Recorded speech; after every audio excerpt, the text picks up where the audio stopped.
کرناٹکا مسلم متحدہ محاذ کے زیر اہتمام شعور بیداری اجلاس میں مقررین اور شرکاء نے اسپیشل انٹینسو ریویژن یعنی SIR کو ہندوستان کی جمہوریت، شہری آزادی اور ووٹ کے بنیادی حق کے لیے سنگین خطرہ قرار دیتے ہوئے کہا کہ اگر اس عمل کو فوری طور پر نہ روکا گیا تو ملک بھر کے شہریوں، خصوصاً اقلیتوں، کمزور طبقات اور بدعنوان حکومت مخالف نظریات رکھنے والے افراد کو بڑے پیمانے پر ووٹر لسٹ سے محروم کیے جانے کا خدشہ ہے۔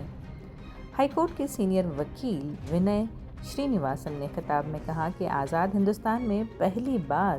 شہریوں پر یہ سنگین ذمہ داری ڈالی جا رہی ہے کہ وہ خود ثابت کریں کہ وہ اپنے ہی ملک میں ووٹر ہیں۔ الیکشن کمیشن جو کبھی گھر گھر جا کر ووٹر کی رجسٹریشن کرتا تھا، اب شہریوں کے حقوق محدود کرنے کی کوشش کی جا رہی ہے۔ یہ عمل آئین ہند جمہوری اقدار کے خلاف ہے۔ سماجی کارکن اور کالم نگار شیو سندر نے کہا کہ SIR کو محض مسلم مسئلہ سمجھنا غلط ہے، یہ پورے ملک کے شہریوں کو متاثر کرے گا۔ بہار کا حوالہ دیتے ہوئے انہوں نے کہا کہ الیکشن کمیشن کو حد سے زیادہ اختیارات مل چکے ہیں۔ SIR ایک منظم سیاسی حکمت عملی ہے جسے بڑے پیمانے پر روکنے اور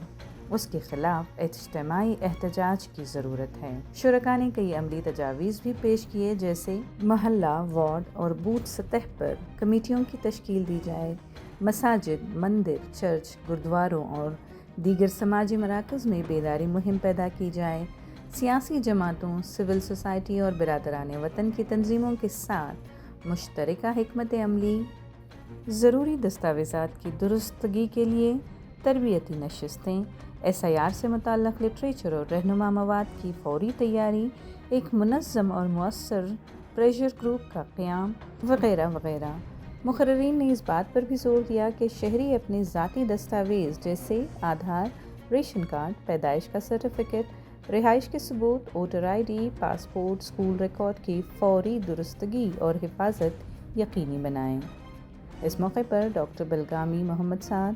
مولانا عبدالرحیم رشیدی، جناب تنویر احمد شریف، منصور احمد، مولانا ذوالفقار احمد نوری، مولانا وحید الدین خان عمری، مولانا شبیر احمد ندوی، اللہ بخش عدال امری، محمد ضیاء اللہ خان، اعجاز احمد، تفہیم اللہ معروف، ڈاکٹر نسیم احمد، محمد اسماعیل، محمد حیان، انیس احمد اور مساجد فیڈریشن مختلف تنظیموں اور اداروں کے ذمہ داران موجود رہے۔